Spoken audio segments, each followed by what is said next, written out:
Muitos olham para a figura lendária de Ayrton Senna e veem apenas um piloto excepcionalmente rápido.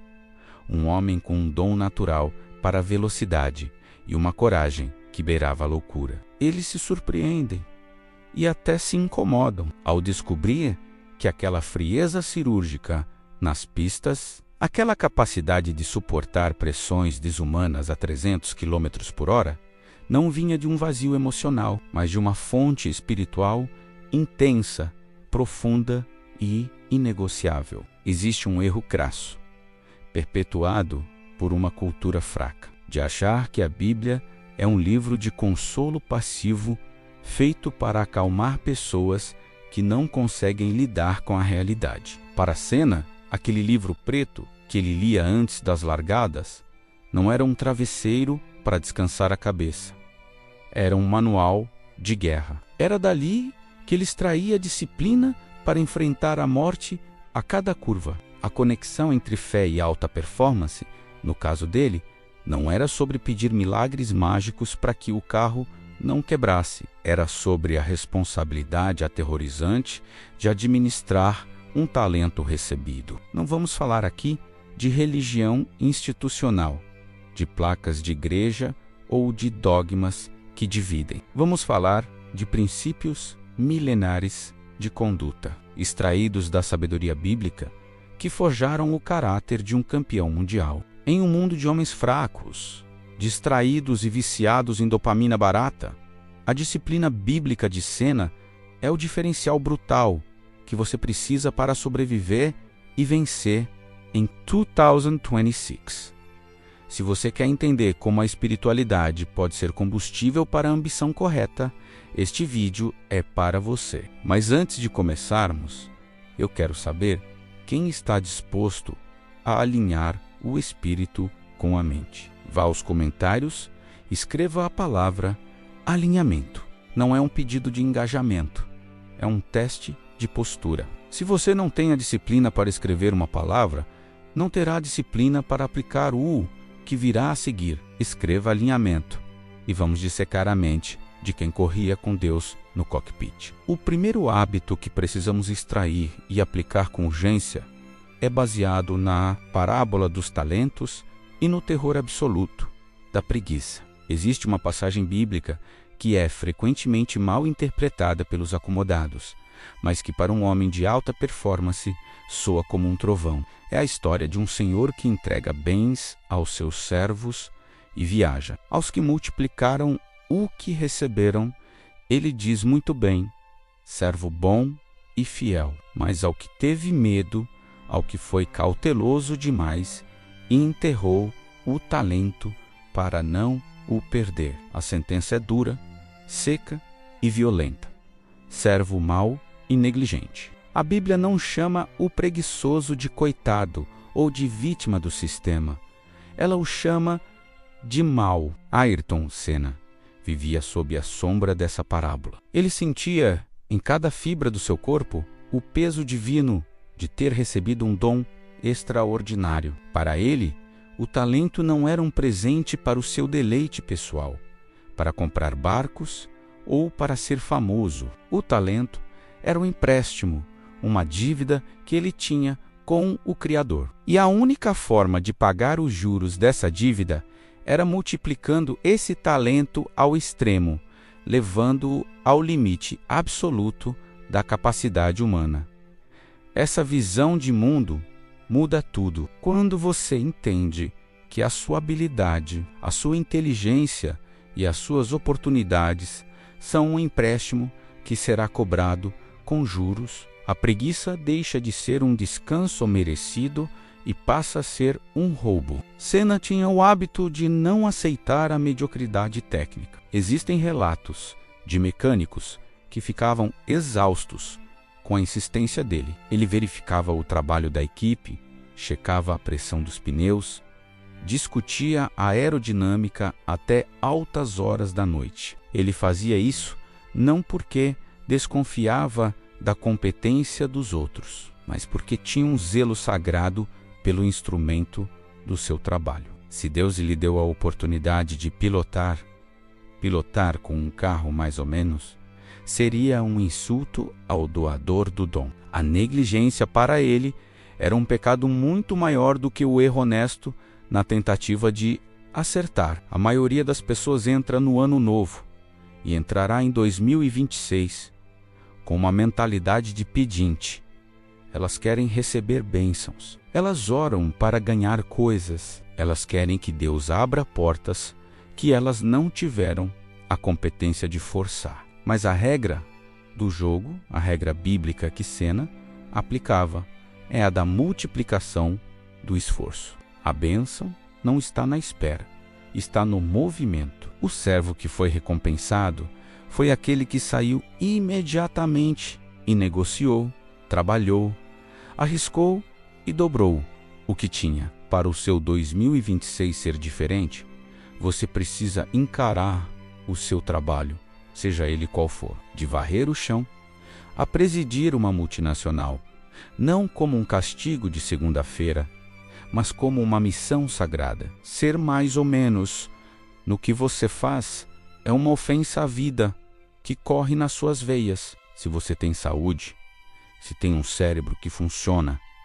você tem a obrigação moral de ser excelente. A preguiça é uma forma de ingratidão. O medo de arriscar é uma declaração de que você não confia na capacidade que lhe foi dada. Adote essa postura de terror diante da estagnação. Tenha medo de enterrar o seu potencial. Que o seu maior pesadelo seja chegar ao final da vida e devolver o talento intacto, sem uso, sem desgaste e sem lucro. Ayrton entregou tudo. O corpo dele falhou antes que o espírito desistisse. É essa intensidade que a parábola exige. É essa intensidade que separa os que fazem história dos que apenas ocupam espaço. O segundo pilar dessa construção de caráter vem da relação entre o deserto e a chuva. Baseada na ideia de que a provação gera a constância, o livro de Tiago traz uma instrução que parece masoquismo para a mente moderna e fraca. Tende por motivo de grande alegria o passardes por várias provações, sabendo que a prova da vossa fé produz a perseverança. A lógica humana foge da dor. A lógica da alta performance espiritual abraça a dor como uma ferramenta de forja. A história mais famosa da infância de Senna no kart é a encarnação perfeita desse versículo. Em sua primeira corrida importante sob chuva, ele foi um desastre. Ele perdeu o controle, foi lento, foi humilhado pelos adversários. Aquele momento foi o seu deserto, a sua provação. Ele sentiu o gosto amargo da incompetência. A maioria dos homens usaria essa experiência traumática como desculpa para evitar a chuva no futuro. Eu não sou bom nisso, diriam eles, buscando conforto. Mas Senna aplicou o princípio de Tiago. Ele não viu a chuva como um castigo, mas como um professor severo. Na primeira tempestade que caiu depois daquela derrota, ele pegou o kart e foi para a pista. Ele treinou enquanto todos estavam no seco. Ele treinou até não sentir as mãos, até o corpo tremer, até que a água deixasse de ser um obstáculo e se tornasse o seu habitat natural. Ele transformou a provação em poder. Ele usou a humilhação como combustível. O erro moderno que você provavelmente comete é fugir da dificuldade e pedir a Deus uma vida fácil. Vocês oram pedindo para que os problemas desapareçam. Vocês querem o caminho plano, a estrada asfaltada, o sol brilhando. Isso é um pedido de fraqueza. Quem pede vida fácil está pedindo para continuar sendo uma criança. O sofrimento, o fracasso e a dificuldade são matérias-primas. São os pesos na academia da existência. Se você foge deles, você joga fora a única oportunidade real de crescer, de ganhar músculo, de desenvolver a casca necessária para suportar as pressões maiores que virão. Senna se tornou o rei da chuva porque aceitou ser o aluno da tempestade. Para 2026, O hábito que você deve adotar é o de buscar voluntariamente o desconforto. Não espere a crise chegar para testar a sua força. Teste-se antes. Acorde mais cedo do que o necessário. Treine mais pesado do que o confortável. Estude o assunto que você acha difícil. Tenha alegria na aprovação, não porque você gosta de sofrer, mas porque você sabe o que o sofrimento está construindo dentro de você. O homem que foge do deserto nunca chega à terra prometida. Ele morre no meio do caminho, vitimado pela própria maciez. A constância, a perseverança, a capacidade de continuar quando tudo diz para parar, só é adquirida no fogo. Se você quer ter o controle emocional de Senna a 300 por hora, precisa parar de chorar quando a vida aperta e começar a prestar atenção na lição que a dor está tentando te ensinar. Avançamos para o terceiro tópico, que trata do domínio da língua e a força do silêncio. Há um provérbio bíblico que resume a sabedoria de séculos. Na multidão de palavras não falta pecado, mas o que modera os lábios é sábio. Vivemos na era do ruído, da exposição constante, do vício em contar cada passo, cada plano e cada pensamento nas redes sociais. O homem moderno é incontinente verbal. Ele sente uma necessidade patológica de ser ouvido, de receber aprovação, de mostrar que está fazendo algo. Ayrton Senna operava no espectro oposto. Ele dominava a arte do silêncio. Antes das corridas, especialmente nos momentos de maior tensão, como em Mônaco, ele entrava no que chamava de túnel. Ele se isolava, ele bloqueava a imprensa, ignorava as fofocas do paddock, se afastava das intrigas políticas da Fórmula 1. Esse isolamento não era arrogância, era preservação de energia. Senna entendia que falar consome, explicar consome, discutir consome, e a energia que você gasta tentando convencer os outros de que você é bom é a energia que falta na hora de ser bom de verdade. A fraqueza do homem que fala demais é evidente. Ele promete o que não pode cumprir. Ele entrega suas estratégias ao inimigo, ele busca a recompensa dopaminérgica de contar o plano antes de ter o mérito de realizá-lo. A Bíblia e a postura de Senna nos ensinam que o poder real é silencioso. Deus não precisa gritar para que o sol nasça. O leão não precisa anunciar que vai caçar. O resultado grita por si só. O hábito que você precisa incorporar para sobreviver e vencer em 2026 é fechar a boca. Aprenda a gostar do segredo. Se você vai começar um negócio, não conte para ninguém até que a nota fiscal seja emitida. Se você vai começar a treinar, não poste a foto na academia. Espere que o seu corpo mude e as pessoas perguntem o que você fez.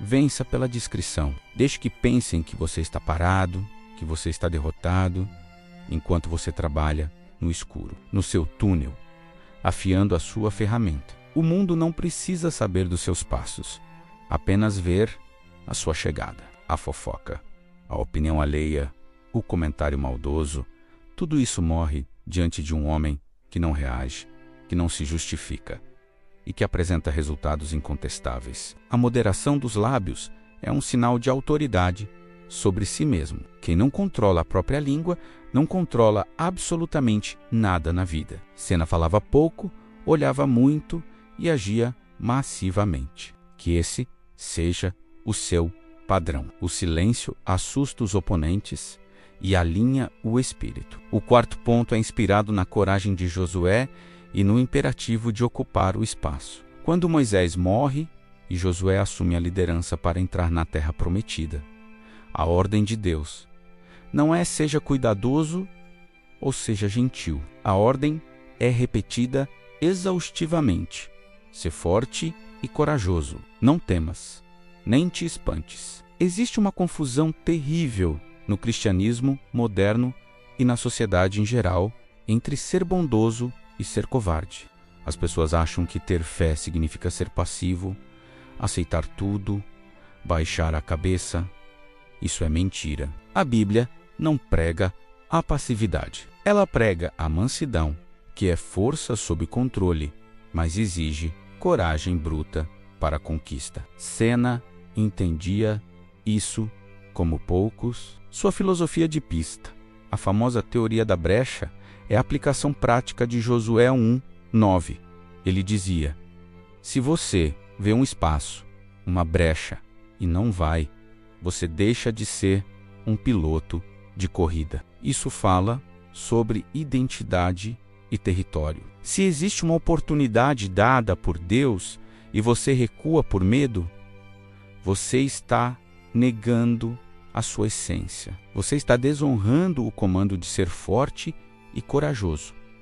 A hesitação é o inimigo. A omissão é o vício que destrói destinos. Muitos de vocês entram em 2026 cheios de planos, mas na hora H, na hora de ter a conversa difícil, de fazer o investimento, de demitir o funcionário ruim, de pedir o aumento, de convidar a mulher, vocês travam. Vocês se escondem atrás de uma falsa humildade ou de uma falsa prudência. A Bíblia chama isso de medo, e o medo não vem de Deus.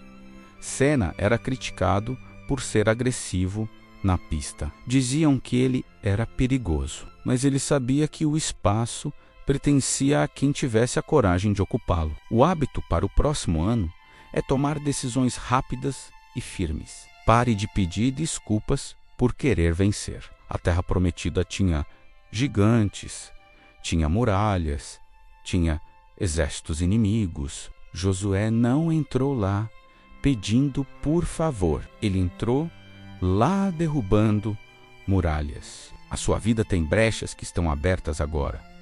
Oportunidades de crescimento, de mudança, de avanço. Se você não ocupar esse espaço, alguém pior do que você vai ocupar. E você vai passar o resto da vida reclamando que o mundo é injusto, quando na verdade você foi apenas covarde. A omissão vai destruir o seu ano se você continuar hesitando na hora da verdade. Seja forte, seja corajoso, ocupe o seu lugar. A agressividade canalizada para o bem é uma virtude necessária em um mundo caído. Não confunda ser bom com ser inofensivo. Senna era um homem bom, mas na pista ele era letal. Você precisa dessa dualidade. O quinto ensinamento vem de Moisés e fala sobre a contagem dos dias. No Salmo 90, há uma oração que diz: ensina-nos a contar os nossos dias para que alcancemos coração sábio. A sabedoria, segundo a Bíblia, vem da consciência da morte. Ayrton Senna vivia com a morte sentada no banco do carona. Ele sabia, com uma clareza que nós tentamos evitar, que o tempo poderia acabar na próxima curva. A velocidade extrema não permitia ilusões de imortalidade. Ele sabia que era pó. Essa consciência aguda da finitude não o deixava deprimido. Ela o deixava focado. Ela eliminava a procrastinação. A procrastinação é, no fundo, a arrogância suprema. É a crença de que você é dono do amanhã. É a certeza infundada de que você terá tempo na semana que vem para fazer o que deveria fazer hoje. Quem conta os dias, quem sabe que a vida é um sopro, não perde tempo. Senna vivia com urgência máxima. Ele limpava a agenda de tudo o que era fútil, porque não tinha tempo a perder com bobagens. A sabedoria do coração vem de saber que o relógio não para. Para 2026, eu proponho que você organize a sua vida como se este fosse de fato o seu último ano de performance total. E se for, e se você não tiver 2027, você continuaria nesse emprego que odeia? Continuaria mantendo rancor de parentes? continuaria adiando o seu projeto pessoal? A consciência da morte é o maior filtro de prioridades que existe. Ela destrói a vaidade, ela destrói a preguiça, ela te obriga a focar no essencial. Viva os seus dias como um piloto que sabe que a bandeira quadriculada pode aparecer a qualquer momento ou a bandeira vermelha pode interromper a prova. Não deixe nada para depois. O depois é um lugar que talvez não exista. A contagem dos dias traz seriedade para a vida. Tira você do modo automático de zumbi que apenas sobrevive e coloca você no modo de ataque de quem quer deixar um legado. Use o tempo. Não deixe o tempo usar você. Em conclusão, entenda que a fé na vida de um homem como Ayrton Senna não era uma muleta para fracos se apoiarem. Era combustível de alta octanagem para quem carregava responsabilidades esmagadoras. A imagem dele lendo a Bíblia no cockpit antes da largada, com os olhos fechados e a mente focada, não era um ritual supersticioso para ter sorte. Era um alinhamento. Ele estava colocando o espírito em ordem de batalha. Ele estava lembrando a si mesmo de quem ele era, de quem Deus era e do que ele tinha que fazer. Se você quer resultados sobrenaturais em 2026, pare de ter comportamentos artificiais e superficiais. Pare de brincar, de viver. Adote a disciplina dos talentos, a constância da provação, o poder do silêncio, a coragem da ocupação e a sabedoria da finitude. O resto é consequência. O pódio é apenas o lugar onde a disciplina se torna visível. Se este conteúdo tocou na sua alma e não apenas nos seus ouvidos, deixe o seu like, inscreva-se no canal e compartilhe com alguém que precisa acordar. Mas, acima de tudo, aplique. A Bíblia não foi escrita para ser admirada. Foi escrita para ser obedecida. E a vida de Senna não foi vivida para ser aplaudida, mas para ser emulada em sua intensidade. Vá e faça o seu 2026 valer a pena.